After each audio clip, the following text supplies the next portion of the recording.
gag me, take me to the bunny ranch. People dying, kill me in the packing house. Even you have to win sometime. Hey, this is the Bunny Ears Podcast. Welcome again. I am the Devon Sawa of Culkins, Macaulay. That's me. Also known as Jonathan Taylor Thomas. What's up, dude? So, this week we have on a really, really classy guest. It's going to be amazing. He is the star of Moby Dick, amongst other things. It's Gregory Peck. Yeah, we actually were able to land Gregory Peck. And he's... Oh, gosh, my phone. Hold on a second.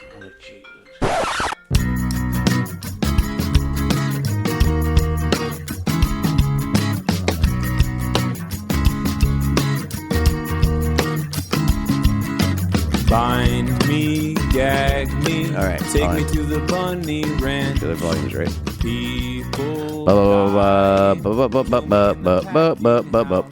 right. Hey! This is Macaulay Culkin and the Bunny Ears Podcast. Welcome again. Oh, my dog next door is barking, but it's okay. I'm not sure if you could hear that. So this week, we actually landed a really, really great guest. It is a really, really classy guy. It's Mr. Gregory Peck. He's the star of Moby Dick.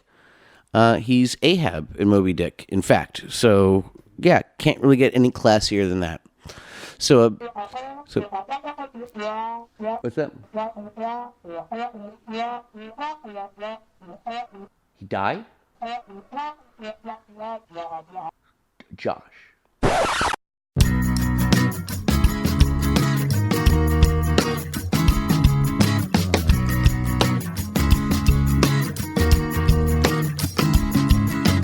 bind me, gag me. Okay. Apparently, I've just been told that it's not Gregory Peck. It's actually Josh Peck. So, it's going to be Josh Peck. We're going to go from here and see how it goes. So, take it away, Josh Peck. Oh, a lot of gusto. Oh, why not? Yeah, why not? Yeah, a little razzle dazzle. Yeah, a little mic check razzle dazzle over here. So listen, I usually do outros and and intros afterwards. So we just fucking just go. Strong, please. Yeah. So listen, I only actually have one question for you written down. I'm so glad. Yes. So, Mr. Josh Peck, are you related to Walter Peck from Ghostbusters? No, that's a person? Yeah, he's the guy who shuts down the machine, the ghost machine. Interesting. Peck. I had no idea. Dude. I don't know. He keeps on calling him Peck. Peck. Yeah. So I was wondering, any relation? No, I wish. Okay. I mean, granted, I never met my father, so maybe there's some uncles. Oh, really? Yeah. Okay. Yeah, maybe he's your uncle. Yeah. But it's like I get Gregory Peck all the time. Who's there you go. A real human Peck. Yeah, he is an actual Peck. Yes. An actual Peck. But he, I think, was Pekarian because he was Armenian. Okay. And I dejewed my last name because it's really Peckerman. I was about to ask, Peckerman. Yeah. All right. Yeah. All right. Yeah. Well, I mean, yeah. You kind of just wanted to keep it simple. Slightly. One syllable. I think my uncle was the one who told my mom when she found out she's having a boy. He said, "We need to have a meeting. You cannot allow him to go through life with that last name." Oh my goodness! As a boy, go through fifth grade. It's like Peckerman. Exactly. Mm-hmm. So she legally changed it to Peck before I was born, but so it's not just a stage name. Mm-mm. Okay, but it hasn't really. I mean, if people want to go with Pecker, they're going to do it. Yeah. Exactly. There's no way around it. Yeah, you should have been in that movie, Pecker.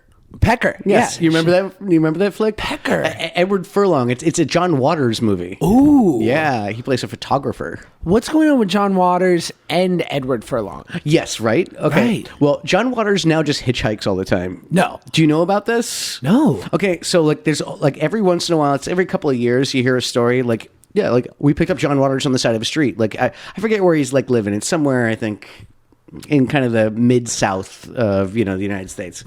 And yeah, no, he just enjoys doing it. Like, you know, and even in his like older years, like, yeah, he just hitchhikes. And that's his... Yeah, I mean, I can't remember. I mean, I don't know if he's still making movies. I mean, Yeah. I guess I could IMDb him or something like that. But like, honestly, I don't like... what was it? Cecil B. Demented. I think that was the last movie I remember him doing, and that was like 20 years ago. Looking at, I don't. And then Edward Furlong, God bless him. Like, you know, last thing I heard from him is that he got arrested for trying to free some lobsters from a supermarket. I remember that. Yes, Virtuous. yes. I got arrested that same week. It's the only time I've ever been arrested. No. Yeah. I had some pot in the car. You know, yeah, there you go. You know, Where? In New I was York? in Oklahoma. That's the wrong place to have pot in no the car. fucking shit. Like, no shit. Yeah. They kept on saying like, "Oh, you're the biggest bust here since Timothy McVeigh," and I was like, "Yeah, that's really inappropriate." Yeah, different scenario. Yep. Wait, I have a number of questions, but first off, on the John Waters of it all, and I'm interested to hear what you think. Like, I feel like I hope I'm not doing this, whatever it is we do, at 75. Yeah. No, I'm already kind of like, I'm already kind of.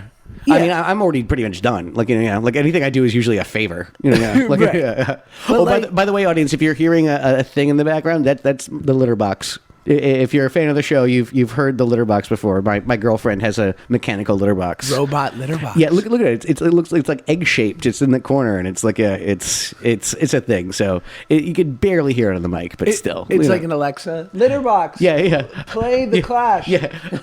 Okay, Alexa. Okay, Siri. Okay, Google.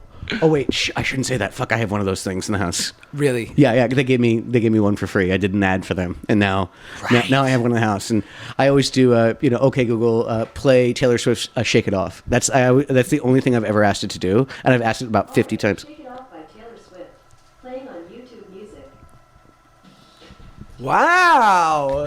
Okay, Google, stop. We don't own the rights to this. What a way to set the mood. I know, yeah. And my lady, she hates that song, so I always kind of ambush her. Yeah. So I go, okay, Google, play Taylor Swift's "Shake It Off." Yeah, take that, honey. Please don't play it again. Okay, thank God. Because honestly, you have to whisper when you talk about the Google machine. Was it? Why did you do that commercial? It must have paid like crazy. It was a satisfactory amount of money. And Because also I'm they also sure- let me write it. That was That's the huge. thing. Yeah. So honestly, I came up with all the gags. Like, you know, they came at me with like not enough money and a really an unsatisfactory script. Basic. Yeah. And so they were like, "Oh, what would it take?" I go, "I don't know." And then I just threw out like a huge number, and they're like, "Yeah." And I said, "Also, I want to write it." They're like, "Okay." So yeah, me and my some of my staff, we got together and we wrote some gags, and then we just kind of improv'd also when I was there, and there we go. You know. How many opportunities like that have you said no to up until that point? A good amount, yes. I mean, I would imagine. Yeah, I get stuff. you Sure. know. Yeah. But like I said, it was kind of the stars aligned. 'Cause, I thought it'd be cute. Yes. And it's also like, it was very seasonal, but also I got approached like for it maybe about 3 weeks before it aired. Like it was that kind of thing. It was like, yeah, like they approached me like in like late November. You could tell somebody had the idea on Friday and they were talking to me on Monday, and then we had closed the deal the next Friday. We had shot it like the next Monday, and then it was out the following Monday. Like, I mean, it all happened super fast. There's this beautiful hot zone, and it happens to be in like Q4 holiday season for huge brands. Yeah. Which I find, obviously, they do a huge ad spend then. Yeah. But then also, I think what happens is that they allocate money throughout the year, and sometimes they just have a bunch left. Yeah, and if we don't spend it, then our budget's smaller next year. Yes. Yes. So they're like, call Mac. Yeah, exactly. I was like, all let's right. try it. Yeah, cool. And so yeah, no, I like I said, I kind of just said, I asked for the moon, and they let me have the moon, and it ended up being a really cute ad. So look, like It was really cute. I should start going into advertisement. Like I know how to write ads now. Apparently, like, yeah. Like, obviously, I mean, your sort of legacy is so much more massive than mine, and yet I still think we did something that's like part of the lexicon where people, it's synonymous. It made an imprint on people. And I remember when I finished Drake and Josh, the thing with kids TV and whatever was that there's no residuals. So you weren't exactly like set for life when you were done. To say the least. Yeah. Because it was that was Nick, right? Yeah, it was like cable kids. How old TV. were you when you started just acting in general? I think I was about like 10 or 11. How old were you when you started that show? 14. Gotcha. Yeah. And how long did that go for? You know, it's crazy because, you know, it still reruns every day. Yeah. So people feel like, oh, it was Big Bang. You did 200 episodes, but we did 60 episodes over 5 years. There you go. Yeah. So so like when you ended, you were like 19. Yeah. Like, and how old were you playing? Not 17. Gotcha. So it wasn't like completely. Yeah, you aged okay with the part kind of thing. Like, yeah. They weren't trying to ask you to be like a 15-year-old when you're 19. Okay. Well, it wasn't 90210. You know? Yeah, Yes. or like this was I don't know. You're probably because I'm a little younger than you, but like on Hannah Montana, the whole joke was I think it was like Mitchell Musso or something. Yeah. Was literally playing like her brother was like 14 years younger than or playing 14 years younger. Yeah, and look at I mean, he started looking it after a while, I think. I mean, I mean, he always looked good, but you know, no knocking, but you know, But at the same time, it's also like, no, I can tell you're like 30. Like I can tell, like you're right in that corner. Like, yeah. Like it's like they somehow hold on. The haircut anchors them. Yes, the Bieber haircut. it's the freaking haircut. Yeah, and then if they ever got like a respectable IBM haircut, they would look like I'd be like, oh, you're 32. There you go. Yeah, exactly. There's That's usually no what happens as soon as the show ends. It's like, they finally get a haircut. And you're like, oh my God, there you go. Yeah. And then you can never, like, I remember having long hair through my early 20s, and then and then I got like the respectable haircut that reflected my age. Yeah. And since then, you know how you're like, you'll see a picture of yourself like, I could go back there. Yeah. You can't. Yeah, you just can't. How long did you wear your hair? Not to shoulders. I mean, I had mine down to my tits at one point. Look at me. Well, you Culkin boys have beautiful hair for long hair, right? Oh, thank you. Yeah, I mean, I remember Rory had quite the mane. He is luscious, right? Right now, it's like it's past his shoulders, and it's like it's full too. Thick. Like mine kind of like goes like it's not stringy, but it's like kind of semi flat and silky. You know, but his is like a mane. Yeah. You know, he's a sexy bitch. That one. Yeah, he's a beauty. Oh yeah. No, during his wedding, like me and the Culkin boys were all getting changed. You know, before and he took his shirt off. I was like, he is the most ripped dude I know. No. Yes. No, he's ripped. No, he's got a full six pack, and his chest muscles are defined, and just like he's slender, and he's got kind of a V shape to his upper torso, and it's gorgeous. I was just like, how do you do that? Like, he doesn't work out, right? I have a booze gut, Like, no, he works out. Oh, does he? Yeah. No, he actually it's funny. He takes care of himself and everything. Like, I'm the complete opposite. Listen, I'm just switching over to a vape pen. I mean, that's me taking care of myself. And him, he's like hitting the gym and eating right. Yeah. Well, because I'm still locked in us. Like, I guess how old is he? 29? Yeah. Yeah, he was born in 89. So no, he's actually 2 months from now. He'll be 30. Wow. I know. He's the baby of the family. He's turning 30. Yeah, so there you go. I mean, I'm still locked in us when we knew each other when, like, we first met. I was, I think, 16. He was 13. And then, obviously, we stayed close up until, like, late teens, early 20s. And I just remember his room. He had, like, a line of Svedka vodka bottles. Yes. Or, like, Smear, or, like, Absolute or something. Yeah, but it was like, he's a collector. I want to give him a sign that says, "Welcome to Chili's." Yes. Because his house is very much like a Chili's. Like, it just has all this flair on the wall. Like, him and his lady, they run a really funny household. And it's just like, I'm going to give them like a "Please wait to be seated" sign, so they can just put that in the front of their house, like right at the front door. That's so cool. I'm so good. I'm so happy for him. Yeah, man, he's killing it. And his wife is fantastic. They're doing good. You're married, right? I'm married. Recently procreated. Had a sweet baby. Holy shit! Yeah. Thank you. How old? 4 months. Oh, 4 months? Is it ugly? It's super cute. Okay. Oh, really? Yeah, it looks just like my wife. Thank God. Oh, thank God. Yeah. And now I'm going to do like the move that you didn't even ask, but I'm going to show you a picture. No, I'm that dad. You reach right away for your phone as soon as I brought up your kid. You're like, yeah, got to show it off. I'm going to actually show you a video this morning, which is 7 seconds long, of him this is how he wakes up. Oh, he's all swaddled and stuff. Oh, he's a handsome dude. He's a cute little guy. Look at that. He's happy too. Oh, look at you. You got a happy kid. So we're dealing with this now, which is that this is very on trend. He's got a helmet. Oh, I know. I've seen babies with these helmets. Yes. And it's a mother. Can we curse? Yes, of course. This is a motherfucker. Yeah. It's a motherfucker. And now, is that for a particular reason? Does he have like a soft skull or something like that? Flathead. Is it a flathead? I He's think- flathead. He look perfectly fine, like in the other picture. But yeah. Like, yeah. They scare you. No fucking shit. No, I'm gonna be fucking scared to death. Like, yeah, me and Brenda are working on procreating, and like, Yeah. and it's one of those things where it's like, I could tell it's like I'm very much looking forward to it, but at the same time, it's also just. Like, yeah, of course it's going to be scary, but she has a certain kind of neuroses about certain things, and I can tell she's going to like just. Like, I think all of our kids are going to have helmets and like just exoskeletons or something like that. Yeah, yeah. all the accoutrements. Yeah, exactly. I mean, you should see how she freaks out about the cat food. So like Lord knows how like the baby's going to go. But Do you guys do bougie cat food, like high end, fancy yeah, shit? I mean, like we have like about 5 or 6 different containers just to make the cat food, and then we warm it up for them, and then it's a lot of steps. And the thing is, I'm really loosey goosey. Like, I mean, I've had like cats before and something like. It's like, no, just put a dish of food. There you go, fancy feast, whatever. Yeah. And like, no, next thing you know, it's I got like 5 at the same time. Like, it's made our cats finicky about food.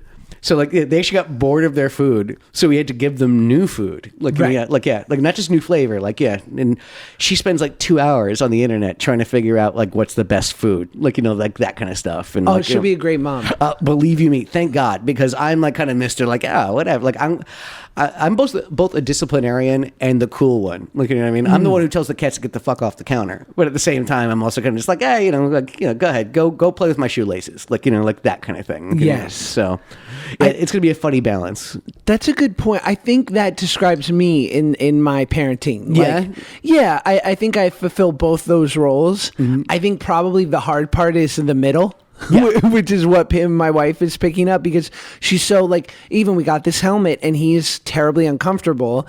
I'm not. I shouldn't say that. Well, it's molding his skull. Yeah, and it's this new thing. It's like braces for your skull, and it's like this light. They're like, it's less than 4 ounces, and many kids get it and never notice it. But of course, I do the dad move because he's just like hating it right now as he adjusts to it. He's like so upset, and I'm like, it's because he's too smart, bro. Yeah. I'm like, these fucking lump kids, you could throw anything on their head, they don't notice. I'm like, this kid's a genius, and he's sensitive. Yeah, exactly. Your kid's always the smartest, most handsome thing ever. Like, yeah. But like my wife the other day, and granted, they kind of said, listen, for the first day or two, you can every couple hours take it off, but eventually you got to leave it on, because if you take it off when they get upset, they're going to know that that's an option. Yeah, that's when they start crying. Like, yeah. Mm-hmm. And my wife's been the one who's like, stop it, you jerk. Like, because I'll rip it off and be like, go to bed, you're fine, like you're free. I mean, honestly, how many flat-headed people do you really know? Flat-headed adults. That's the hard part, right? Because it's like juuling. Like, we don't quite know what's going to happen in 30 years. Yeah, but I'm just saying, no, but like also people like I can't think of really any like flat-headed people that I know. Right. And they like that was a whole generation of people who didn't have helmets.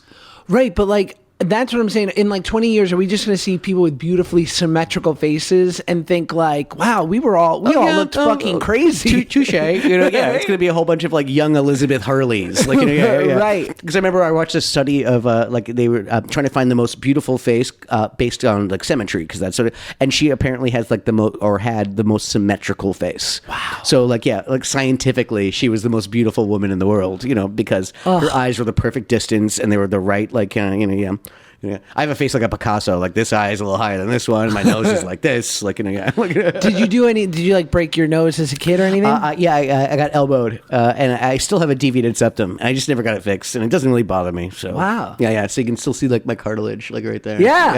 There it is. That's not a cocaine thing. That's actually being elbowed during basketball thing. Like, Wow. Yeah. You're like, this is a cocaine thing. Yeah. But this no, the hole on the inside. That's the cocaine. I feel like you and I both went through our, cliche young actor phase, right? With Sure. With that booger sugar, with the devil's dandruff, the Colombian calcium. Listen, I fooled around a little bit, nothing like too bad, but it was also kind of just like at worst I would call it a phase. Yes. That kind of thing where it's kind of just like, oh, I'm doing this for like a month or so. And it was like, then I was like, it's time for me to stop. And I just stopped. It wasn't hard for me to stop, like doing that kind of stuff, Smart. I honestly, I'm like, other than booze, I'm actually like a boozer. I'm drinking wine now. I always drink wine at the podcast. Really? Oh yeah. But also I'm not drinking whiskey anymore. So there you go. See, it's just, I'm tapering. It's a small, do you... would you call yourself a daily drinker? Yeah, for the most part. Casually sometimes. I mean, I'd say probably about 5 days a week.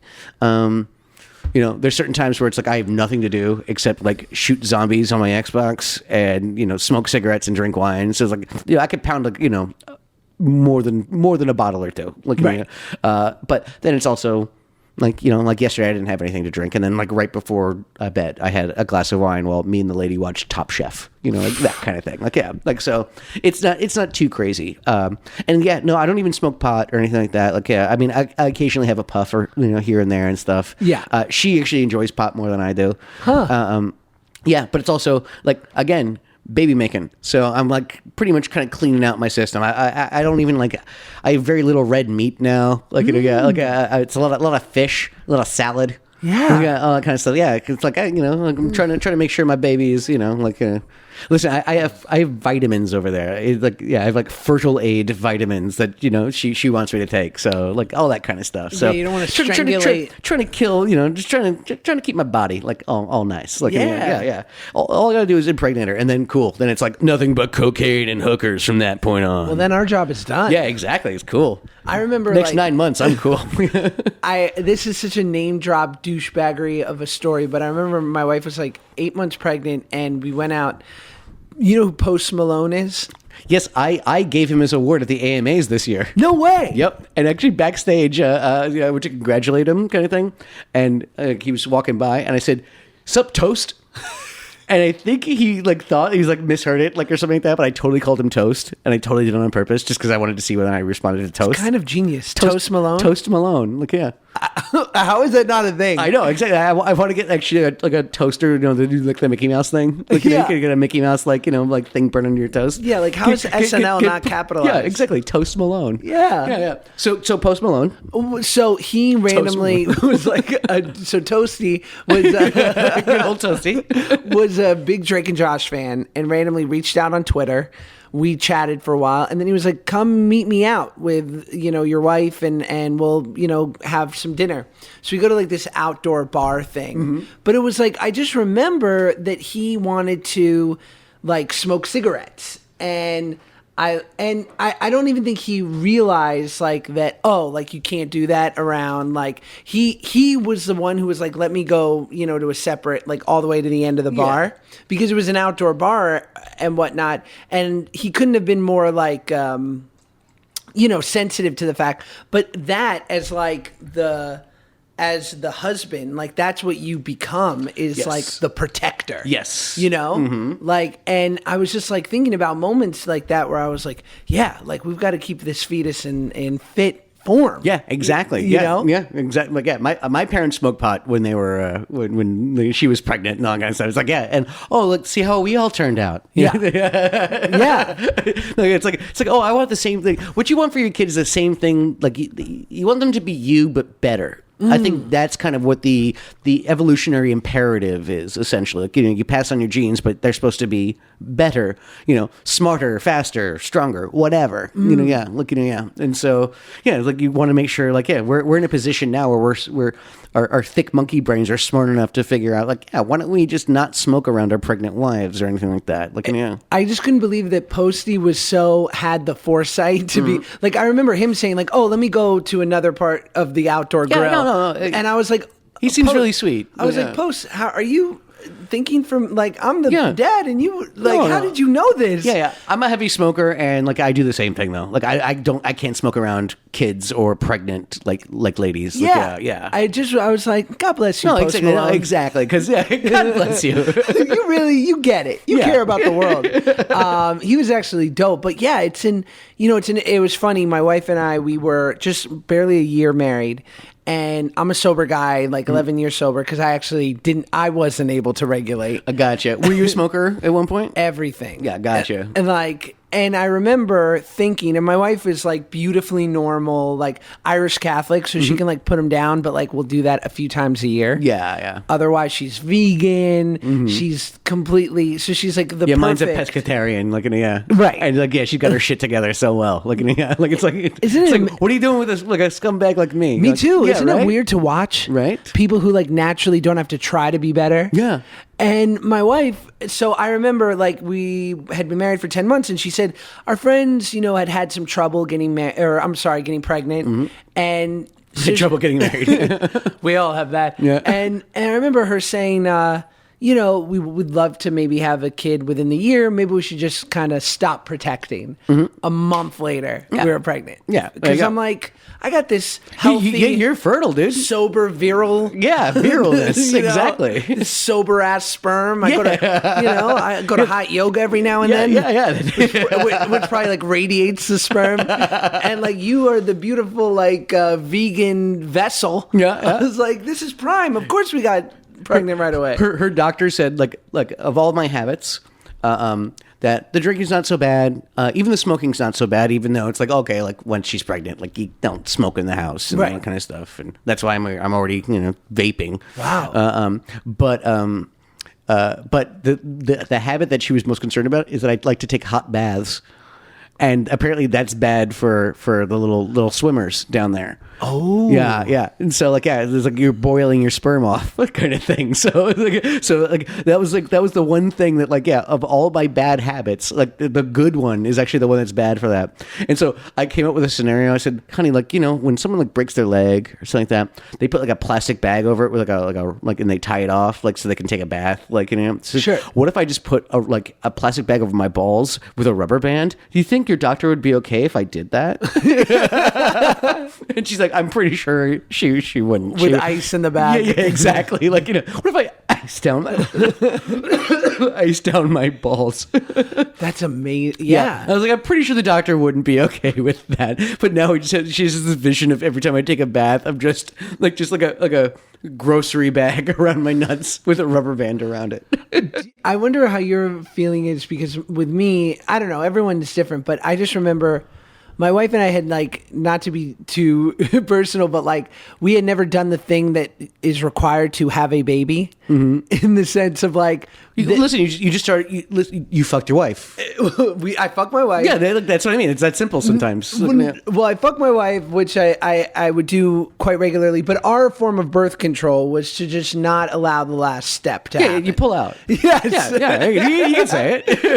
I remember We're all adults here. But I remember when finally we're let's and you're with a person for a while, and so you're oh, all right, well, let's do the thing that you got to do. And I remember it happening and thinking, this is intimate. Yeah. I was wow, this is so intimate. Yeah. So, Yeah. and I was I don't know if I like this. Yeah, exactly. I'm used to something else. Yeah. I was I don't think I need this. I love how you feel uncomfortable about being intimate with your wife. That level of intimacy, I was I'm not not sure I'm ready for this. Yeah. I was I mean. Yeah, we do this thing where it's kind of just especially at the end, because look, one of the things that she loves about me is I crack her up all the time. And it's right at the very, very climax, I go, making babies. I love it. Yeah, it tightens up her stomach. And I can feel her laughing. You're making a baby. Sometimes it's fun to say oh boy. Yeah, exactly. Boy, howdy. Golly. Yeah, gee whiz. Shenanigans. Yeah, no, it's interesting, actually going for it kind of thing. Yeah. Consciously, all right, let's take your fertility pills and do the whole thing. She like Right. pees in a cup and checks if she's ovulating. Yeah, Wow. the whole thing. Like, yeah, no, she's very meticulous. Like, yeah, Well, we as men too, unless you're a piece of shit man who like doesn't give a, Yeah. and it's like constantly like spreading your seed without any reservation. We're so indoctrinated with the idea of like, don't get anyone pregnant because it'll ruin your life. no fucking shit. So like, yeah, when you finally get there, it's like like it's not just a switch that you can flick. Like you actually have to like curtail, like you have to reprogram part of your brain. Yes. Yeah. So it's like this new, because I always say that up until the point where you meet the person that you're going to be with and that you want to have a kid with, it's like, don't get anyone pregnant because it'll fucking ruin your life. And then you get married and they're like, get her pregnant now. Right. Yeah. When's the baby? Expeditiously No, do how it. many times did people ask you that during the wedding? So when's the baby coming? Yeah. Yeah. Oh, yeah. Yeah. And I mean, it came rather quickly, but like it's also weird, and which is why it's cool where the position you're in now. It's like you have these touchstones as like in a relationship, and I guess the traditional thing is like you get engaged and then married and then have a kid, and if you happen to do it in that order. But like we're done. Like Yeah. we've met every milestone. Yeah, there you go. Boom. Checklist. Yeah. Like a little like just relationship bucket list. Already done. Like, You're gonna have more? But that's the thing, right? You have another one. But See, like, that's the thing is you that it's- can't have another shower. You don't get to do all the fun shit. They're like, oh, you made more of you, you fucking litter. Yeah, exactly. Yeah. That's what we say about my mom. She didn't have a family. She had a litter. Like, yeah, just like this constant stream of just kids looking at, her poor womb. Yeah. What was it like growing up with all those kids in the house? It was crowded. Yes. I think crowded is a word. We grew up in a 7. 7. Yeah, and 1-bedroom apartment. Yeah, my parents slept in the living room and they stacked up bunk beds. Like, so we were literally living on top of each other. Wow. You know who Neil Brennan is, the comedian? I know that name. Yeah. He created the Chappelle Show, and Yes, I know. Yes, I Yeah. know exactly who you're talking about. he's one of 10. Oh, geez. I know. God bless. Well, Culkin, Brennan, all of the same. Believe me, Clan. I grew up in an Irish neighborhood, and so it was always the Morgans. They got 5, 6, 7 kids. Every household was 1-bedroom apartments with a bunch of just a bunch of Irish kids that were all a year to 2 years apart. That's the thing. It's kind of just. Good at procreating. Yeah, gosh, God bless your parents, man. They really love each other, man, or at least they love fucking. Yeah. Yeah, you guys are like the Catholic Hasidim. Yeah, exactly. Yes, yes, pushing the exactly. race forward. But I remember Neil. I interviewed Neil for my pod, and I was like, "What's that like with 10 kids?" He's like, "It's like living in a fucking boarding house." Yes. He's like, "It's like being an orphan with parents." Yeah, yeah. It's a meaning of life sketch from Monty Python. It's just all the children. Yes. Yeah, that's pretty much what it was. Looking at but obviously never lonely, right? Yeah, I mean, I was actually always the kid that would go off to the corner and play by himself. That was kind of my thing. And but yes, it was just it'd always be the worst when somebody broke your toy.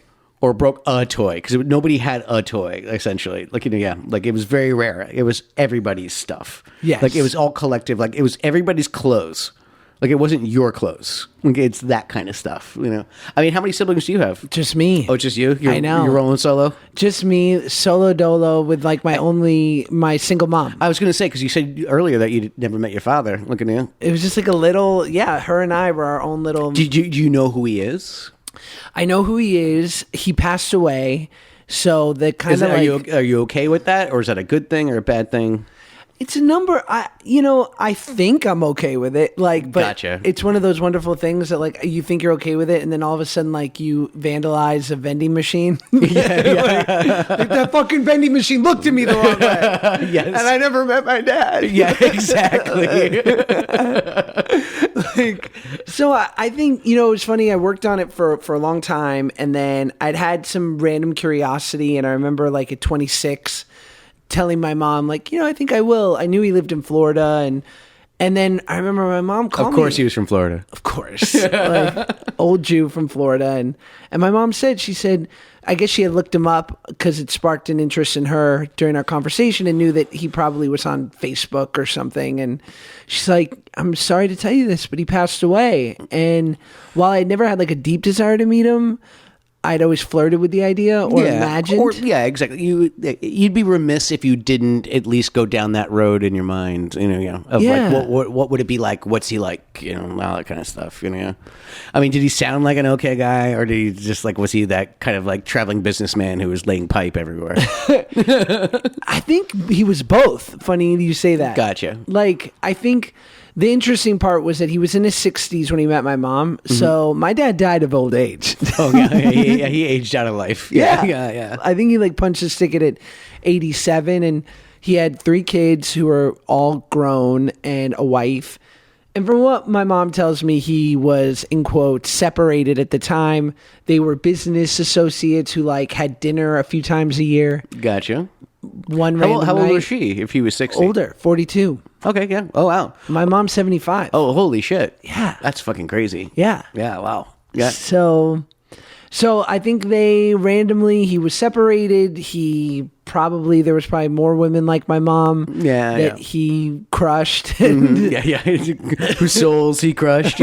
Like, do you know if you have any half siblings floating out there? Yeah, I mean, I have 3 half siblings, 2 sisters and a brother.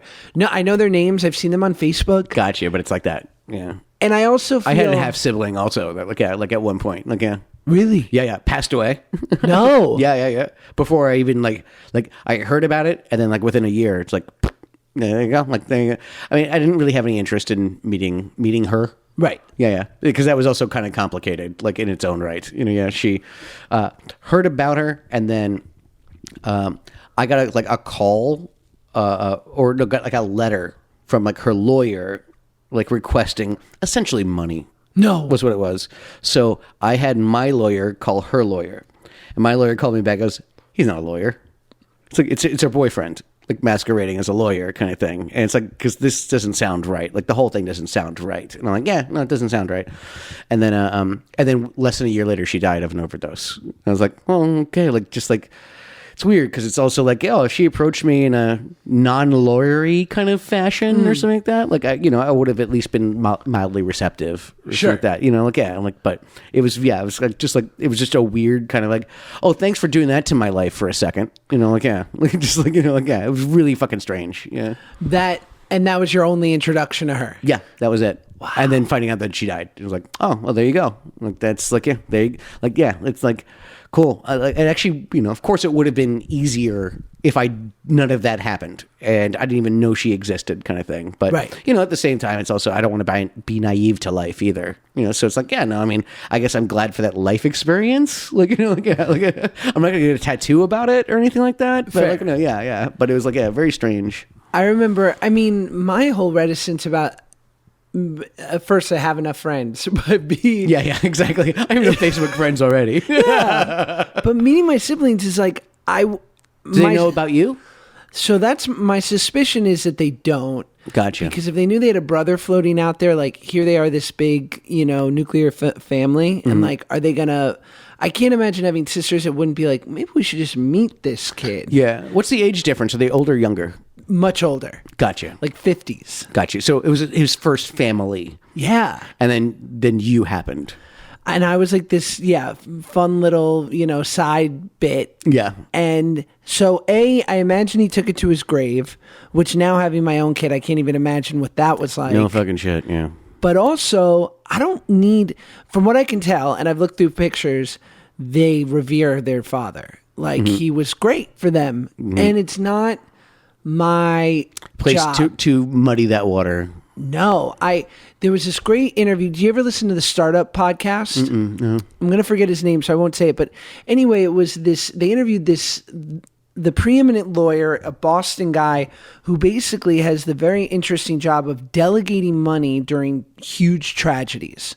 So, for example, he did it for 9/11. So when tens of millions of dollars were donated, he would be in charge of giving it out to survivors. Yeah. And he talked about a very interesting story where there was a woman who came into his office and just sobbed. Said, my husband was a firefighter, was one of the first responders. My life is over. Like he was the greatest father to our 2 kids, the perfect husband. I loved him more than anything, and just sobbed. And he had died. And so the lawyer, is cutting her a check for whatever it was. and he gets a call about 2 days later from a woman in Queens saying, well, he was with me too, and he's got a child. Oh, goodness. And so now he's like, the guy is gone, and I've got this woman who reveres multiple families. Multiple families. What do you do? Do you tell him? Like, Yeah, I mean, I don't think it's your place to tell them. he didn't. Yeah, that's what I mean. I don't He think just wrote them both separate checks. Yeah, I think that's the way to go. But can you imagine? I mean, isn't that wild? Yeah, that is. You know, yeah. I mean, that reminds me of a story I read, like in the UK, where it was this, you know, young man, young woman. They get together. They start making babies. Like they get married, the whole kind of thing. And then they find out that they are half brother, half sister. And this is after they already had a child and after they'd already been married. And yes, and they apparently they had to kind of like they kind of walked it back, kind of thing. Like, of course, they have to get a divorce, and like, you know, like, yeah, and like, but like now I got this kid floating around. That's like, you know, that just it's, you know, that's what you worry about when it comes to like somebody who's going around, you know, the traveling salesman, you know, like, yeah, with the multiple families kind of thing. Because you know what, they had so much in common. You know what I mean? Like that kind of stuff. Like, yeah, like that's why they were attracted to each other, because they were so much alike. And yeah, right. It's your sister. Exactly, because you have the same DNA. Like, really fucked, like really fucked. So that's the only danger I see when you tell me a story like that. Is like, you know, yeah, it's. And I love MILFs. Yeah, exactly. Oh my God. Yeah, I mean, it's a wild. I think like obviously having a kid has even rounded out this experience more, because it gives me empathy for him, because I look at my kid now thinking like, what would it be like to have left you? Like, right. And it's two-sided. I wonder, God, I feel bad that my dad would have to live with that. But I think most men like that are slightly sociopathic. Yeah, exactly. They're like, yeah, they obviously like are okay with that. Right. Yeah, like in. I mean, sometimes you have to become okay with that, and sometimes you just are okay with that. Yeah. Like, yeah, like that's totally cool. Like, you know, like, that's fine. That's, you know, yeah. Like, oh, don't worry, he's got a mother, so it'll be fine. Like, you know, like that kind of stuff. I'll just send a check. Yes. I'll send a check. It'll be fine. You know, like, yeah, like it's. I can't imagine a universe where I'd be like that. You know, I can't imagine a universe where. Like, yeah, like, and I don't even have a fucking, like, kid to actually look at, because I know it'll be different when I can actually, like, see it and hold it and all that kind of fun stuff. Yes. But, like, yeah, like, you know, but, no, that's a universe I couldn't live in, where, like, yeah, I was a freaking scumbag like that. You know, yeah. I think it's one of those things where my mother always wanted, has been wanting, like, grandkids for, like, a long time. And, like, now, like, a lot of her kids are starting to, like, you know, Rory's about to turn 30, and some of us are already in our 40s, kind of thing. And there's no grandkids. No yet. grandkids. Oh, no. Pat. I know. Poor Pat. I know. But also, like, what, you know, when she says that, I go, Mom, do you ever like consider the fact that that, you know, we're all pretty like almost like scared to have kids? Sure. Because of just like even our upbringing, and because like, you know, like we saw the way our father was, kind of thing, and how much of a dick face he was, and all that kind of stuff. And like we want to really, really, really make sure that we don't fuck this up, that we're not like him, you know, yeah, like that kind of stuff. Of course. You know? So yeah, but you know, but now, you know, now we're all starting to talk about having kids. Like a bunch of us are married or in you know, stable relationships and all that kind of stuff. So, you know, it's about time. But also like I'm about 15 years older now than my mom was when she had me. Yeah. Like, you know, she started real young. She was barefoot and pregnant. Like, you know, so.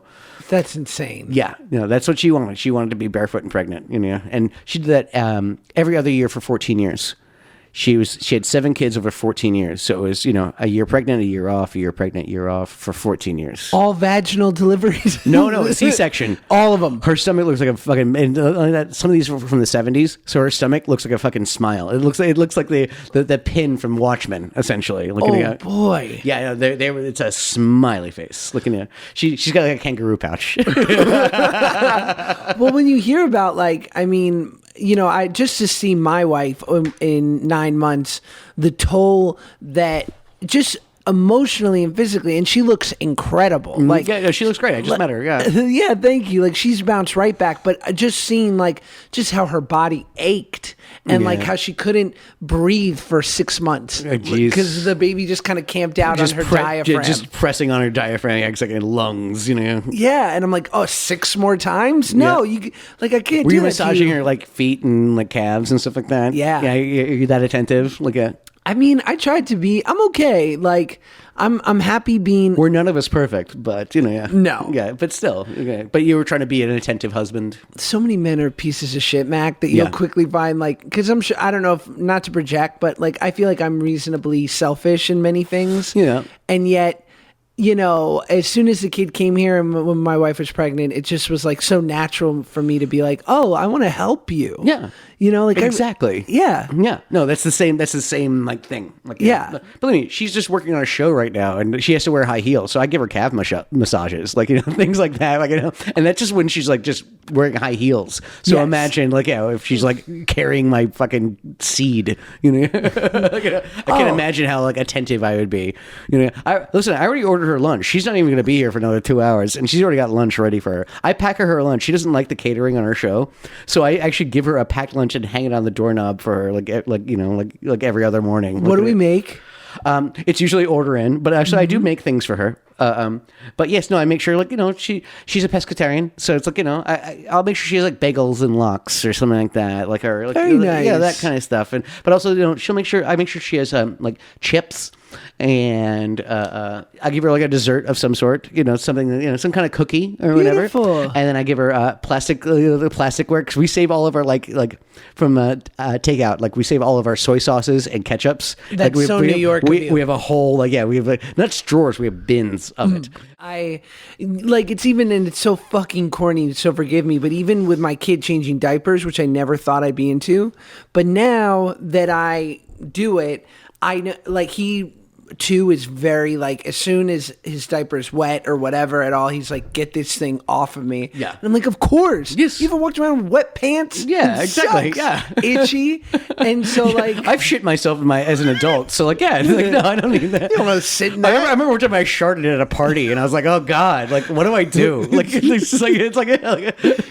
you know what? I wanted to cry also, so there you go. Right. You're like, I have to throw away my underwear. Yeah, but like subtly, I can't just put my drawers like at the top of that garbage can. Like No, you gotta dig in. Yeah, you gotta get in there. Like, And I like it's so, but I now gotta clean myself, and I don't have any wet naps. Like, I would love it if I had like something that was like 10 times my size, just lifting up my bottom and just cleaning me, just like a baby with like smiles. Yeah, exactly.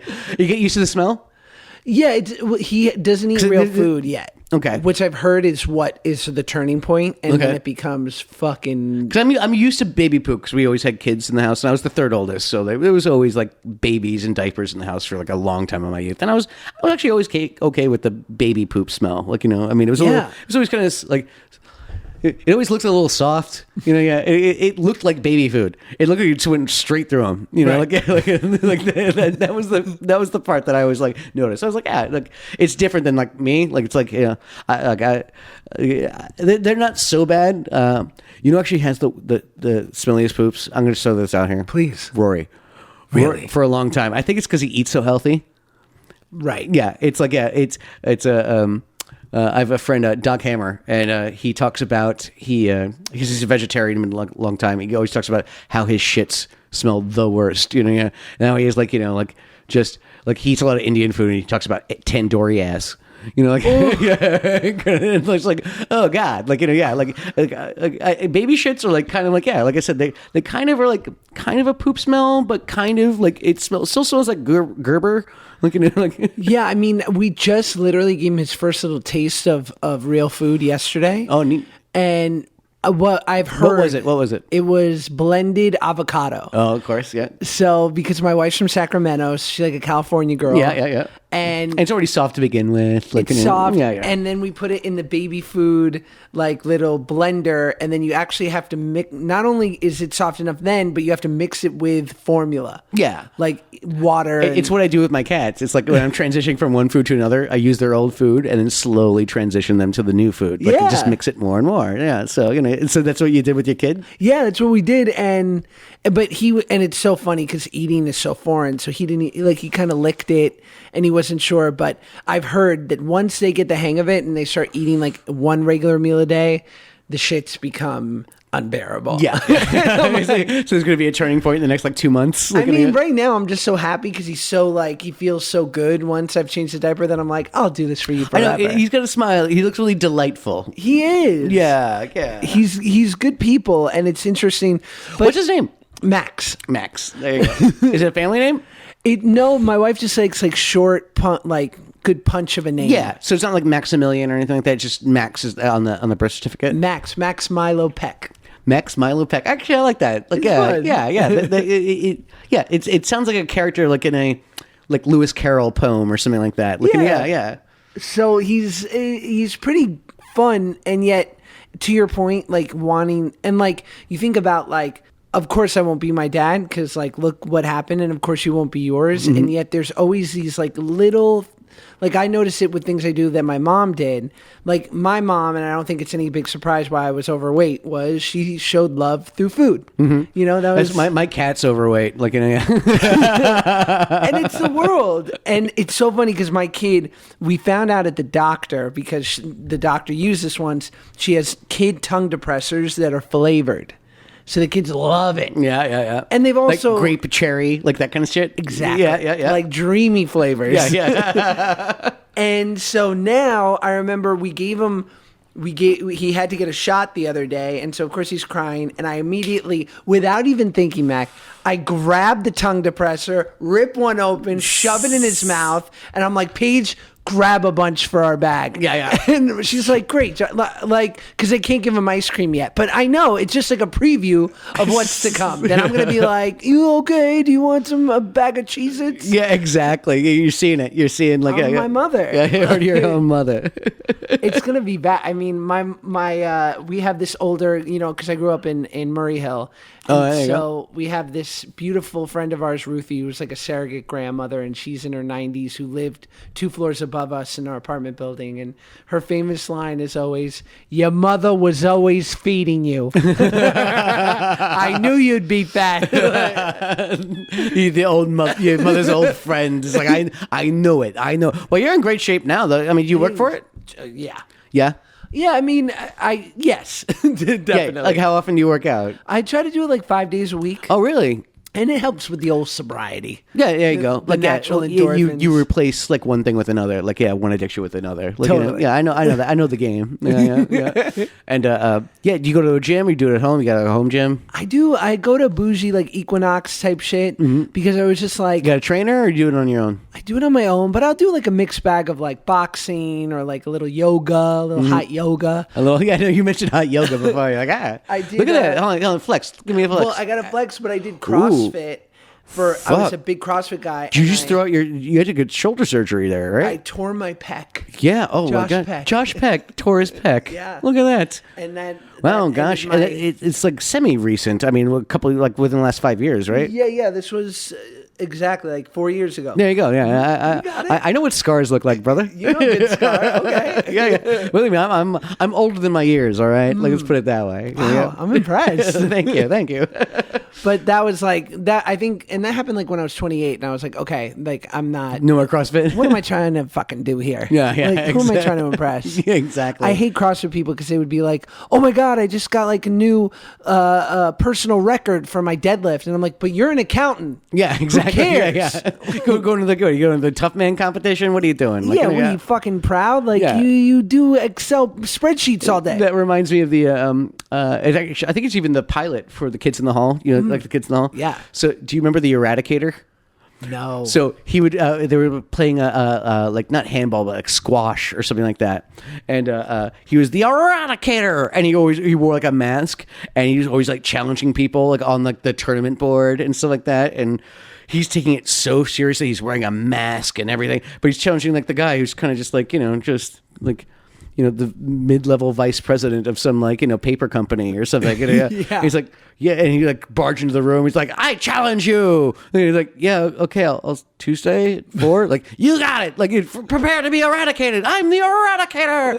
It's like, all right, And then of course the eradicator gets squashed in squash. Yeah, right. And but it's like, yeah, it's one of those things like the eradicator, like because he also would dress like a businessman, but like you could tell like right before he went into the room, he put on his mask and got his paddle out and challenged him. Oh my God. It's like that kind of thing. It's like the CrossFit guy who kind of just like, oh, I'm the guy who can CrossFit the shit out of anybody in my office. And it's kind of like, oh man, just like get like, I mean, I was about to say get a hobby, but I guess your hobby is CrossFit. But like, get a girlfriend. I don't know. Like, I agree. People get so passionate, and it's just quit being the eradicator, man. Like, it's after school for adults.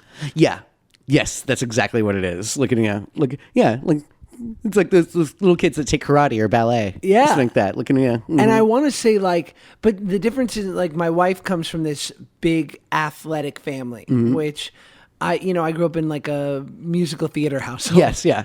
So, and her dad was actually a quarterback for the Jets in the 80s. Oh, shit. So. Oh, really? Which one? Ken O'Brien. Oh, fucking no shit. That's my father-in-law. Oh, there you go. Yeah. Yeah. I think he was he a first round pick? I think he might have been. was. Yeah, it was the Marine 83 draft. It's exactly right. I know. You know sports? Yeah, fuck yeah, I do. But yeah, no, I know my sports. Yeah, actually, I think he was drafted right before Marino. Yes. And there was like this huge hoopla over it. Yes. Mm-hmm. Yeah. There's a great 30 for 30 about the Elway to Marino, which is great. And they talk about him. Yeah. Yeah. Mm-hmm. And he's like a salt of the earth guy. And so now I've been around more athletes than ever. Mm-hmm. And it's fascinating to me to see the way that just their body awareness. Yeah. How they so naturally, and they can go from sport to sport. They just know how to move. Yeah, exactly. Like he also probably played baseball and basketball in high school. Great basketball player still. Mm-hmm. Like he'll be, he's in his mid 50s. Like, I'm gonna go play hoops with the guys. I'm like, you are? Yeah. And he's 50 years old and he's like dunk it or something like that. And he won't turn on the Jets, but they're there. Yeah. Exactly. He doesn't want to throw it at sciatica or anything like that. But he could if he wanted to. Yeah, he'll only throw underhanded now because I think his shoulder, obviously after wear and tear for years. Because he was a QB for years too. He wasn't a bust. But even the way he throws underhanded, I'm like, Jesus. Yeah. Yeah, it's like, oh God. It's just so beautifully graceful. Well, I mean, wouldn't that be great? I mean, again, it's one of those things where you want your kid to be you, but more so, I mean, like, whenever I see, like, my friends, they have kids, it's like, it's half you and half, half her or whatever it is. Yes. And it's like, and just, like, thinking about, like, oh, the best of, like, both, like, kind of worlds. Like, imagine it's like, okay, like, you have an acting artist background. Like, wouldn't that be great if he got all the best of me and all the athleticism from her? Oh my God. It'd be Chris Hemsworth. Yeah. Maybe Dolph Lundgren, actually. Right. Do you know about Dolph Lundgren? He actually has like a super high IQ. He's like a chemistry. I think he has like a doctorate in chemistry. And also he has like black belts in multiple things. He's like 6'4" or 5, like chiseled as shit. Apparently he's smart and witty, like, and all that kind of stuff. There's actually a great Dolph Lundgren story. This sort of like these two guys broke into a house, and it was like a straight up home invasion. And the wife was home, and they tied her up and everything. And they go to start robbing the place, and they stop in the hallway, and they turn around and they walk up to her and they untie her and they go, "We're so sorry. Please don't tell anybody. Like, don't tell your husband." And he walks away. It was pictures of Dolph Lundgren because it was Dolph Lundgren's house, and they saw him on the wall, and they go, "We don't want Dolph Lundgren hunting us down." And so they stopped and they apologized halfway through a home invasion. Wow. My God. Yeah, it's amazing. You should look it up. It's actually, this is real. Like, yeah, it's kind of amazing. It was like, that's how much of a reputation he had. It's like robbing John Cena. Yes, exactly. Exactly. Like, so, oh God. Please forgive us. Like Brock Lesnar. I think it would be even better. So you walk in and you're like, oh God! Those Viking genetics. Exactly.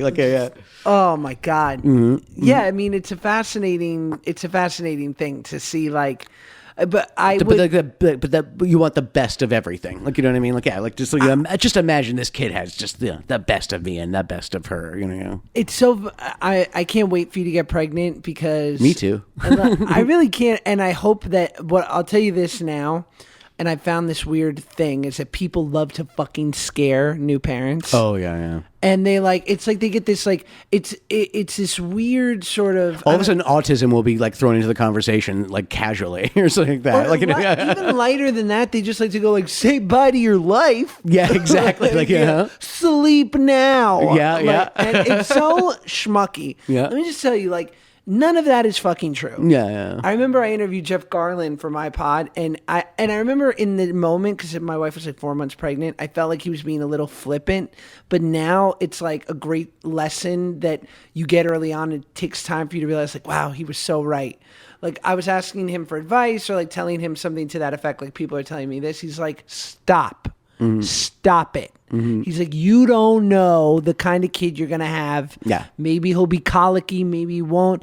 Maybe they'll need this. Maybe that. You don't know. He said, it's just going to be wonderful. Yeah. He's like, it's going to be great. That's good. Yeah. And I remember he's like, no one that's telling you anything knows anything because they don't know your kid. Yeah.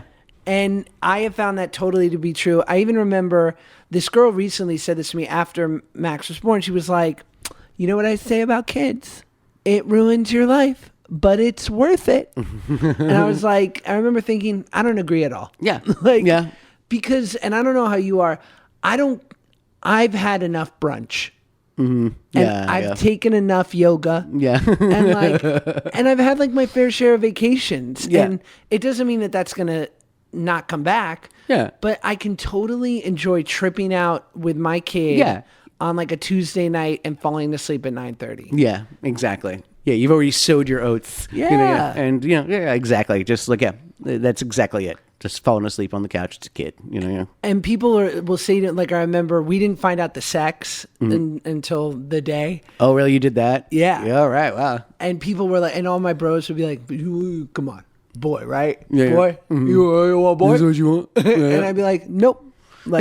I'm not that guy. Yeah, I don't care either. Or- we already have unisex names picked out, so we're good. Cute. Those are the best, by the way. Exactly. Because also Max would work for a girl. Actually, her Brenda's niece is named Max. Yeah. Yeah. And then I remember, and now, you saw my spawn, people are like, wow, I don't see any of you. I don't see any Jew. Thank you very much. They're like, Yeah. wow, that's your wife. And I'm All our babies are going to look Asian anyway, so they're not going to look like, they're not going to be blonde hair, blue eyed at all. Look at it. wow, that'll be so cute. I know, yeah. Maybe it'll have my cheekbones, yeah. Yeah. Oh man, that'll be great. I mean, Yeah. Listen, all I want really is 10 fingers and toes, but not total. maybe but not, 11. but not not total. No, literally 10 fingers and 10 toes. That's it'd be weird if it was I don't want a lobster kid. 3, 2, Yeah, exactly. 4, 1. Yeah. That's all you can really ask for at the end of the day, really. And then you just kind of do your best from there. That's kind of what it seems like. Do you know that they actually really check? The doctor really counts the fingers and toes? Of course. To this day? Yeah, of course. Yeah. Of course. Yeah. They check for tails. They check for everything. Yeah. It's so wild. It's a very cool thing. I mean, And she had a natural birth? she had C-section. Gotcha. But I remember, and my mom used to do this thing always with friends of ours who were in their 40s or 50s and didn't have kids. Mm-hmm. And she'd be like, they're so nice, but they never had a child. You're right. Sad. Yeah, it's calling him a spinster pretty much. Yeah. Yeah. Mm-hmm. It's sad. And I used to be like, Ma, get over that. Some people shouldn't have kids. Yeah. I know a lot of people who shouldn't have kids. Yeah. Yeah. Mm-hmm. So that's but then I also was I don't know tell me how you are. Cause I'm so fucking over myself. Yeah. Me too. Right? Yeah, exactly. I'm done. I'm done with me. I'm ready for something, someone else in that kind of way. The timing is right. It felt right for you. It totally felt right. And it was just because it was one of those things where any, big decision in life, I was like, so what if we wait a year? Maybe I'd bank a little more money, but I'd be a year older.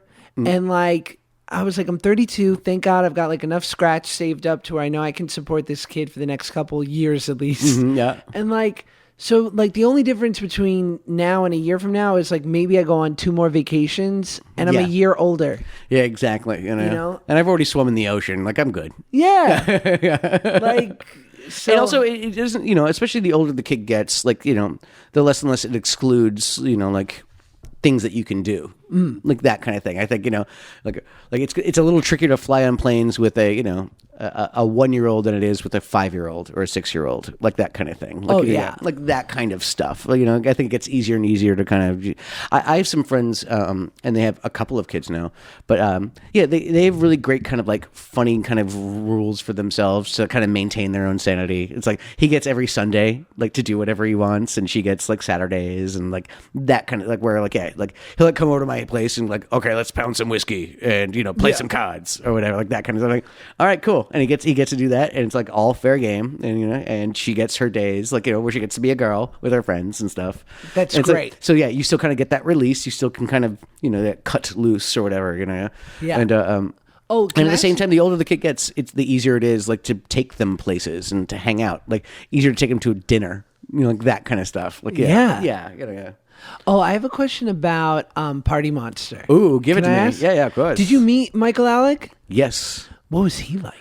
I mean, he is a bit of a sociopath. Yes. Yeah, he's out of prison now, by the way. No. Yes. So we can't say too much. Yeah, exactly. But yeah, I went to visit him in prison. Where was he? It was like someplace like in upstate New York. Whenever Otisville or something? I couldn't even tell you. I mean, this is like fuck. I mean, like 17, 18 years ago. Sheesh. And went up there and everything. And the thing is that I didn't have any questions for him. I just wanted him to talk. That was the thing, you know. Yeah, and it was kind of amazing because he would say certain things like I don't know. The first thing, as soon as we met him, he also made me wait for like 2 fucking hours because he had to get a haircut. No. Yeah, no, seriously, I'm sitting in a fucking like prison waiting room for this fucking guy. And I was there with the 2 directors, so it wasn't just me. And I think I got him like a moon pie or something like that from the vending machine because that's what he wanted. And so first thing he says to me essentially is, "I don't remember anything. I don't remember anything. Like I was too high. I was too." I was like, "Mm-hmm." I mean, I literally didn't like even say anything. I kept on kind of just going, like it was like the most I would say to him essentially was, "Go on." Yes. Look, yeah. So go on, because I just kind of wanted to see what, you know, like, because that was the thing, is that I'd say my performance in that is very, very, it's shallow, and I'm using kind of air quotes, like, you know, and it's kind of like cartoony and very, very a character, like a very much a character. That was the thing. That's kind of what he was. Like, he actually was never really a real person. Like, whatever he felt like when he was alone by himself, like, that's never anything that he ever revealed to anybody. So that's kind of what I wanted to throw out there, because that's what he was doing with me. And it's like, you know, and at the same time, he's like, "I don't remember anything." And then like literally 5 minutes later, he goes, "Well, like the prosecution said like we smelled him with a pillow, but it was actually like a sweatshirt." And I was like. I thought, and I'm sitting there thinking, I thought you didn't remember anything, right? But it's like, no, just keep talking, go on. That's what I kept on saying, just go on. You know. So he hadn't been rehabilitated at all. I couldn't even tell you, you know. But yes, I mean, he wasn't like, you know.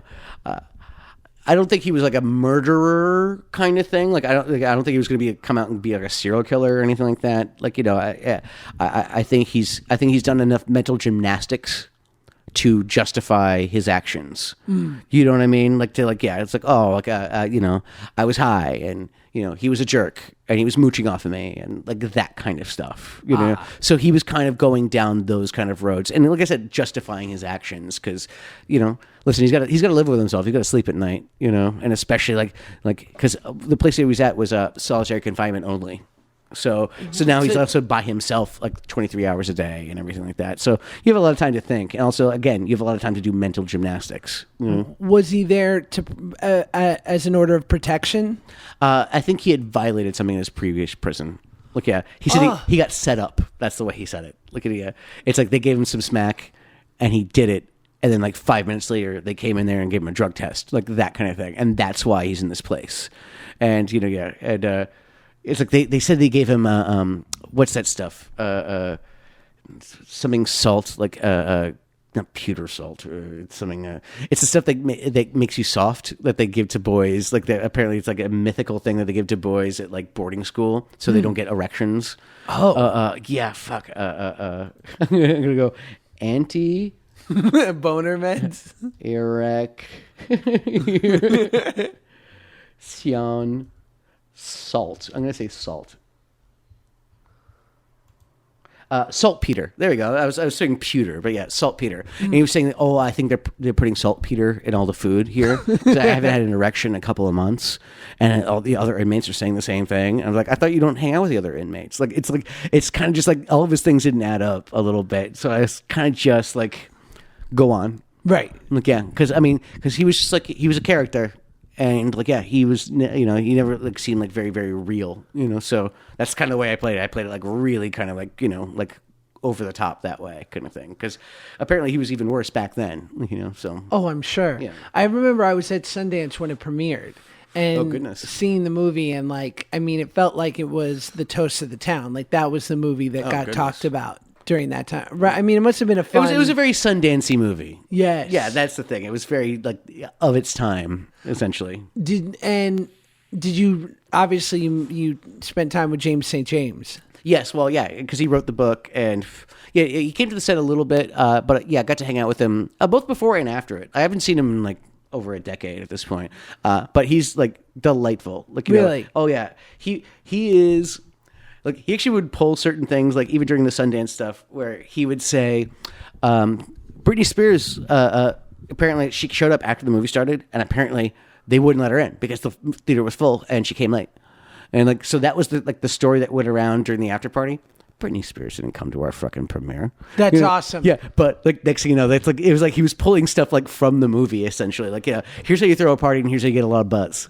Looking at he's a clever dude, and like he's also funny and witty. Like honestly, he's very very charming. He's a really good writer too. So yeah, Seth got to play somebody at least that was that he could actually relate to and talk to. Yeah, and was compassionate. Like he cared about. Yeah, them. actually had something that resembled empathy and like Right. real human emotions. Like yeah. Right. So that was fun. Yeah, and like I said, it was a very very Sundancey movie. Like, and it was right as kind of Sundance kind of winding down from like what Sundance was, like that transition from like that late '90s, early 2000s to kind of like now where it's like. Remember, I think I was even there. I don't think it was Mean Creek, but it was something. It was like I just remember that we were driving. And of course, there's all the freaking traffic and all that stuff, and I see this lady, this blonde lady, kind of like walking by, and she is surrounded, like swamped by like 20 paparazzi, and just like and I'm looking, I'm like, who the fuck is that? And I see it's Linda Hogan. It's Hulk Hogan's wife. No. Yeah, and like, what are you doing at fucking Sundance? And Great. why is everyone swamping you? Like, yeah, it's kind of just like, all right, this is what Sundance is. Like, I remember like, wanting to go to Sundance when it was like Parker Posey and Leah Shriver and like all that kind of stuff where you Right. kind of, you'd see the like pictures like in like nylon or something like that. Like, yeah. And then now it's kind of just like it was like Paris Hilton, I remember, was like there that year. Or there was one year where it was Bennifer. It was Ben Affleck and Jennifer Lopez, and like the streets would be blocked because they would like shut down a street just for them to come. And I'm like, this is not a hip indie like in a scene anymore. Like now this is a moneymaker. Like, there's a place to like see and to see and be seen. Yeah. I think I would imagine that it's corporations and brands like co-opting experiences. Yeah. Because everyone is so glued to their phones nowadays. Yes. And the majority of people aren't really living. Yeah. That things like Sundance or Coachella that start out cool, Mm-hmm. but they're like, well, it's finally people getting out, so let's turn them into a NASCAR and like throw our emblem on their back while we're there. No, you know? I went there in I did 02 and 03 in a row because I was there for Saved also, and then didn't go back again to like 08, and then it was like back then at least I could actually like go to like the pizza place and have a piece of pizza and be fine. I remember like the last time I was there, it was just it was like a tourist attraction. Like that was the thing. There was a lot of people there that weren't there for the fest. They were there to kind of like Star Watch and things like that. And it was like became really, really uncomfortable. Like I after that, I didn't actually like leave the house other than like to the movie that I was supposed to go to, and that was it. And it was like, and I even like I told like my manager and I told everybody else, I'm never going to this film festival ever again. Like Yes. it's not a film festival anymore. Like it's a Disney version of it. It's like you go to Disneyland and like they have Bourbon Street. It's like it's kind of like there's Bourbon Street in New Orleans and then there's Disney Bourbon Street. Like and so like this has become like Disney version of Sundance. Because I mean I went there in 1988. Or something like that for a lab, like that kind of thing. So it's like, so I mean, like, like I remember it when it was like literally just a handful of people, and like I was the resident kid. So like any people, like these people, like shooting their short films, and you just need a kid, like boom, there I was, like to help young filmmakers and to help young actors and stuff. Like the labs were really really cool, like but. Yeah, like, so it's like, like 20 years later, I'm like, fuck this. I'm never coming back here again. And I haven't. I have no intention to. Like, I don't even care if I have a movie there. Like, I'm totally cool with never going to Sundance again. Like, I remember my first movie, I think it was when I saw Party Monster, I was 16, was that movie Spun, which was Mickey Rourke and I had like a very little part in it, and it was like one of the midnight showings, so it wasn't, technically in the festival. Mm-hmm. And I remember thinking, I never want to come back here unless I have something I'm proud of. Mm-hmm. Like, and it wasn't that I wasn't proud of it. It was that like, I know I can feel what it is to be the toast of the town here. Mm-hmm. And I want to feel that. Yeah. And then Mean Creek went, which I was incredibly proud of. I think there was like, I think I was doing Drake and Josh actually. Yeah. You were excellent. You were actually really excellent in that. Like, that was a lot of fun. Like, yeah. I mean, because you were such a fucking dick in that. It's great. Such a bastard. I couldn't wait till you fucking died. Like when you died, I was like, yes. Like, spoiler alert, guys. for a movie that's 11 years old, like 15 years old, whatever. I mean, and it's one of those beautifully like, and I'm sure you've had this experience too, where you're like, wow, it was me and Rory and Trevor and Carly and these people, and then also it was like $300,000 and us in Oregon and you coming for a week to take care of Rory and and you just see I got to be a guardian for once. I know it was so weird. Man of responsibility. I know. I hung out with all the other like the stage moms for like a second. And they're like really way too happy for me to be there. I'm like, I'm gonna go hang out over here now. Like this is intense. And I just like I wanted to try to play the part of a stage mom for a second, and I was like, as soon as I was like, nah, I'm cool. Like, oh, that's a terrifying. Yeah, I wanted to like see how the other half lived a little bit. And I was like, after about like literally like 3 minutes, I was like, you ladies have a good time. Like, enjoy measuring each other. Yeah, I have something to read. I need to go. Yeah, exactly. Like, and I have to call my mother. And I remember doing like that, and then I wasn't able to go, but then I did the Whackness in 2008, and that was like we won the audience award, and it was like me and Ben Kingsley, and I was so proud of it. And I remember thinking in that moment, and I wasn't sober then, so I really couldn't quite enjoy anything, because I remember it was like it was really it had quite the effect, and people were responding to it so well. And I remember, like, I was there for literally 48 hours, and I left. And people were like, what are you doing? Like, soak this up. Yeah, exactly. Go to all the parties. This won't happen. Like, if you're lucky, maybe this will happen one more time in your life. And I just felt like, I gotta go. Like, this has been so great. And we got, like, this standing ovation that I can only fuck it up. It's only downhill from here. And exactly. I'm going to fuck this up at some point. Like, I should excuse myself from the table. Exactly. And I haven't been back since. And it's funny, like, I did this movie, this little indie that came out last month. And it's very, like, sweet. And it's a good independent movie. And I remember when we screened it, and obviously everyone had hopes, as every indie filmmaker does, to do that circuit. And just in the current day and age, I remember thinking in my head, like, oh, this is never getting to Sundance. Yeah. And it wasn't a reflection, because I was like, this would get into Sundance. I've had a film rejected by Sundance before. Like, yeah. But, like, what I meant, I was like, this movie would have gotten into Sundance in 2004. Yeah. But not. It's a different world now. It's just a totally different. Like you got to have some big stars, and it's got to be exactly kitschy. Like, yeah. I mean, you even just like look at for all you nerds out there, look at like the San Diego Comic-Con.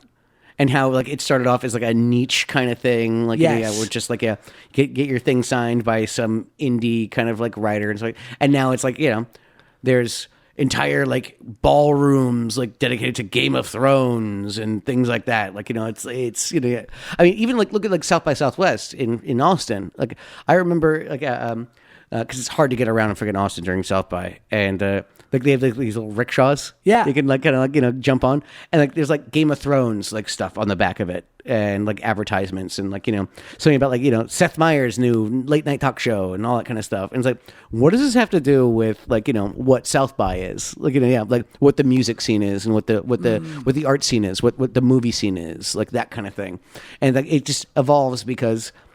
There's too much money to be made. That's the thing. There's just too much money to be made. I guess.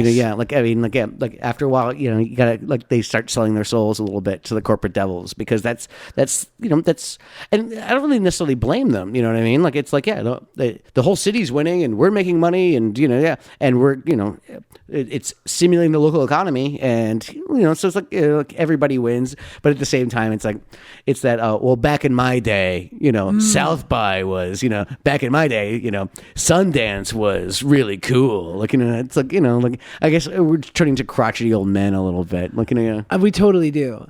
So do you see, like, obviously you've come from you have such a perspective, right? Because the business, and I speak for myself, has had this immense shift over the last, feels like 2 decades, right? So do you ever see it like returning in a sense to what I remember it being was like that there was room for great indies and there was room for like great $15 million These dramas. things are cyclical. I think. It? Yeah, I think there's a certain kind of like, there's a cyclical kind of nature. I mean, right now it's like pretty much you can make your movie for like $300,000 or you make it for $250 million. And there's not a lot of like $5-10 million movies being made. That's kind of just the way that it works right now. But also like, there's certain kind of movies that sometimes like blow the doors off of things. I mean, just I remember when everything was a cross between Blank and Pulp Fiction. Like that kind of thing. And there's occasionally like just there's certain movies that kind of come around where it's like it's like Bridesmaids was one of those. Yeah, like Bridesmaids was one of those where it's kind of just like every movie was just like now we need chick flicks I mean that kind of stuff. But also then like the business as it currently stands is also kind of like Bridesmaids, let's do Ghostbusters with chicks. It's like I'm not sure if that's necessarily the right move either. But it's because it's just like it becomes reverse engineering. Yes. Sorry, I'm smoking too much. I know. Yeah, I forced you to like borrow my jewel. Sorry about that, kid. It's like it's when who is it? It was like some famous starlet who would have to kiss this, like big Humphrey Bogart type, but I guess like his breath or something was like always bad, so she would like literally eat onions before. Yeah. I've heard that story. Yeah, I can't remember who it was, but yes, would literally just take an onion, like a Bermuda onion, and just chomp on it. Let's party. Yeah, let's go, kid. I think that's so wise and right for your perspective, the cyclical nature, because what I see now amongst my friends, and listen, like there are definitely moments for me where I get a certain level of frustration just because I spent sort of 18 years of my life thinking the business was a certain way and conforming to that. And then all of a sudden it had the nerve to go and change like all things. Yeah. And I have friends who like literally take a stand and feel like this is unacceptable. And then other friends who I think like me are just kind of like, let's just ride it and see. I mean, listen, it's you're riding down a river on a raft, and sometimes there's rapids, and sometimes there's slopids. It's the way it goes. Like, and so it's the nature of the beast. Like, it's like something like Little Miss Sunshine. Remember when that came out? Like, then all of a sudden, every other movie was a cross between this Blank and Little Miss Sunshine. And then all of a sudden, like now some of these like $2 to $5 million indies like kind of came back for a while. It's the way that it kind of goes. I mean, look, I pretty much removed myself from that situation. Like, I occasionally do gigs to like, as like, I don't know, favors or something like that. Like I'm not on the circuit. I don't audition or anything like that. Or like, because it'd be fun, right? Yeah, exactly. But like, exactly. But yeah, no, I don't put myself out there in that kind of way. I mean, I'm kind of this like funny opinion, and I'm generalizing here, of course, but it's like like if you stay in show business long enough, either you turn into an asshole or you go fucking crazy. You know, that's the thing. Like, yeah, and I've seen a lot of like the best people I know. Because here's the thing: is that people in Hollywood are some of the fucking best people. Because it's one thing to be handsome, and it's one thing to be talented, and it's one thing to be charming. You know, but it's another thing to have all of those things. You know, plus the smarts. You know, yeah. And I've seen, and that's the thing is that because a lot of kids come off the bus over like out in L.A. and stuff like that. Like, you know, they're the prom queen. You know, from Des Moines or whatever, that kind of stuff. And they all come here thinking they're going to make it. And you know, sometimes they're. You know, they have a dimension or two, but like to have that multi-dimensional kind of personality. I've seen a lot of that out here, like the people who have it all.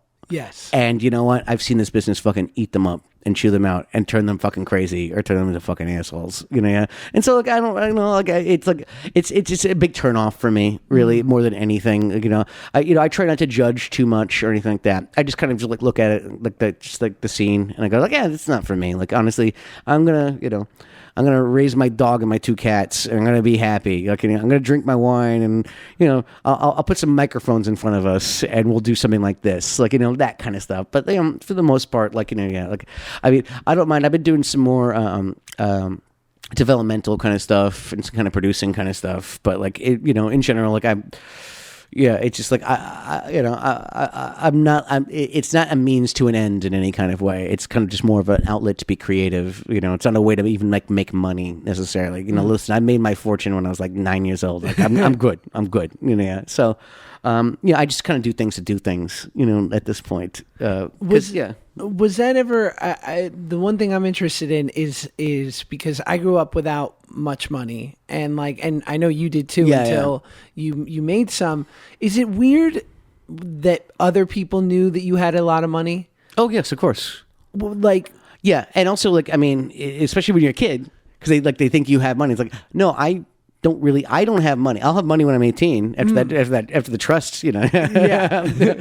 But yeah, no, it was strange because we grew up like dirt poor, like and and then all of a sudden got some freaking money. Like, it's dynamics change, you know, and people change just naturally, and it's the nature of life. It's the nature of the beast a little bit, and you know, it's you know, you don't, you know, it's not as much as like people showing their true colors as much as it is kind of just the nature of the beast changes. Neil Brennan had this great quote where he said, I became successful and I basically set up an inadvertent sting operation on everyone in my life. Yeah. To basically see like, if you were shitty to me before and now you're nice, well then you suck. Yeah. Like I just basically, it was a way in which to weed out anyone who was disingenuous. And then he said, and I found this really interesting, and I think it pertains to me, like I had this great success and I feel myself in this sort of weird race to get like that one more thing, right? Yeah. Because that's always the hope, right? Like when you become defined by something when you're young, it's like... The first thing they ask you, like, you know, you're holding an Oscar, you just won Best Actor or whatever, and the first thing they ask you is, what are you doing next? I mean, you have to be in perpetual motion a little bit. Like, there's always another gig. There's always another gig. You want to be able to like I want to be like, oh, I loved him from Drake and Josh and whatever. Yeah. You know? Mm-hmm. And I don't have that and whatever yet. And so Neil talked about, like, he said, you know, I did the Chappelle show and then I had this, you know, decade hiatus in the middle where I worked a lot, but it wasn't something of that level. Yeah, was he at SNL for a minute? Like, something like that? I don't know. He's pretty much worked with everyone great. Yeah, that's right. Yeah. And then he said, and then he did that 3 Mics Netflix special, which was brilliant and so well received. And he said, I had to have another similar success to realize how fleeting it was. Yeah. Like, I needed to have that second wave of it to go, oh, this is bullshit. Yeah. Like, this is actually all this thing that I thought I needed to, like, say, I'm not just that guy, I'm that plus this. Mm-hmm. Yeah. So, you know, as I would say... So you feel like you're chasing that dragon? I think there's definitely a part of me, you know, I don't want to be the one, I still feel... You don't want to be the angsty guy from Red Dawn? No, that's bad. That was bad. I You're was so angsty in that. I have to say. It's so bad. It's No, it's not my bad. best part. It's not bad. It's just like, but you are just full of angst. Like, I wish someone had told me. Yeah. I wish when we were doing it, they would have been like, No, it's not bad. I tease. Like, No, Mac, you are right on. Angsty is the word. And I wish someone had said like, hey, it's coming off a little angsty. I would have been like, got it. But no, yeah, like, so you always like, you want to, because especially when you do something when you're a kid, like you're on a certain level of autopilot. Yeah. And so like, you kind of want to be like, I bled for this as a grown up and it, overperformed. Yes. Yeah, exactly. Yeah. But then, a couple of days later, we all want things. I want to go to the moon. You know what I mean? Just I mean, I think like for me, like, and I think it's the same approach you should probably take. I don't know, but I don't know what the fuck I'm talking about. But listen, just do the things that make you happy. Yeah. I mean, and it goes across the board, like not just like with your work, but just anything. But like, just do what makes you happy. Like, don't chase that dragon. Like just do consistent good work. I mean, there's plenty of like child actors that like who gotta just like. I mean, people forget that Christian Bale was a child actor. Yeah, he was the star of Newsies. People do fucking forget that Batman was the star of Newsies. Wow. Yeah, no fucking shit. Like, but there's also like there's just people who like just like what's his name? Jackie Earl Haley. Jackie Earl Haley. Yeah. He played it was like Kit Kelly or something like that from Bad News Bears. And it's like, and now he's like, he's like Warshat and this and that. Like, he just kind of, he's always working. I mean, he was in, gosh, I forget. Oh, there's a TV show that like he's always working. He's like doing like 5 things a year and all that kind of stuff. And it's like, he's not, like I said, he's not chasing the dragon and kind of just like what defines him. He's just doing his thing. You know what I mean? And I think that's a really, really healthy approach in general. Yeah, that's exactly right. Yeah. So don't think that you need something that like redefines you or anything like that. Man, just fucking do it. Just do things. Just do things that make you happy. Like that's all. Don't do it for the sake of this or that, like it's like like so I have something else in my back pocket. Like no, just do things because you'll see how often you'll trip and fall into something really cool. Yes, that's the idea. It's like, look, we're all walking around in the dark, bumping into furniture. It's just that you want to bump into something soft every once in a while. Like that's all. That's the way it should work. Do you find that like? Because I try not to do this, which is that, and I heard Mark Maron talk about it, that when he started his pod, people would say, I love your podcast. And he'd be like, well, I'm a comedian. Yeah, he'd qualify with his reel. So when people would say, like, I love Drake and Josh, I'd be like, well, I did the whackness. And I have do you know podcast. I was in Red Dawn? Yeah. I was the angsty kid in Red Dawn. And like, I always like try not to like be that. Because I'm like, stop it. Like, just be glad that honestly, they enjoyed you. You know what it is? It's like there's certain times where it's like like the Google ad or something like that. Like, we had some kind of like troubles with the script and stuff like that. And I remember my brother said like, oh, I really like that thing. I'm like, oh, thanks. But, like, da-da-da. And like, I just told him like, oh, we were back and forth with this. And everything was like, I was, up till 4 a.m. sometimes talking to these freaking people. And I remember like talking for about 10 minutes about it. And he's just like looking at me like kind of a little dumbfounded. And I go, yeah, from now on, I should just say thank you. And that's kind of what I do in general. Like, kind of just like, hey, man, I love doing Home Alone. Like, oh, thank you, man. Yeah. That's it. There you go. Cool. End of exchange. And you know what? Like, like everybody wins. Look, I get complimented and he gets thanked. Boom. Like, why get into it? Yes. Like, I love you and Drake and Josh. Thank you, man. Thanks. That's cool. Right. Boom. Done. It's like, don't even think like, I was the angsty kid in Red Dawn. Like, don't think about that kind of stuff. I was Chris Hemsworth's brother, which makes no sense. Yeah. You guys look just alike. Right. Fucking Thor Jr. over here. Yeah, gorgeous Australian Adonis and like this hot-blooded Jew with too long of a hair. All right, we've gone about an hour and a half. I need to pee and also whatever. Like, I'm proud of us. I'm proud of us too. We crushed it. Listen, you have your own podcast, which I want to be on. Please. Yes. I'm going to Milwaukee next week, but I can do it the week after. How about that? We'll talk about it. We'll talk about it off mic. Love it. It's called Curious. Check it out soon with Matt Culkin. Yes, exactly. Curious. Yeah. And anything else? Anything like social media that you want to like shout out for? No, not really. Just listen to the pod. There you go. There you go. Curious. Yeah, there you go. And I'm going to do an outro later and stuff because I actually really need to pee. It's all this wine. So thank you, Mr. Peck. Thank Mr. you, Walter man. Peck's nephew. Daddy Walter. Yes, there you go. Thanks a bunch, man. Of course, man. Bank-a-dink-a-dink, boink-a-dink-a-dink, bank-a-dink. So it was really fun talking to Josh Peck, not Gregory. Really charming guy, actually. Really, really fun dude. Yeah, it could go on and on. Too bad I had to pee so bad. Yeah, no, terrific guy. Fun talking to him. I'll probably be on his podcast as well. So, yeah, no, it went fantastically. It went glowingly. And I got him out of my house before I had to start doing some other things in my life. So that was nice. But no, for real. He's actually a gorgeous, gorgeous human being.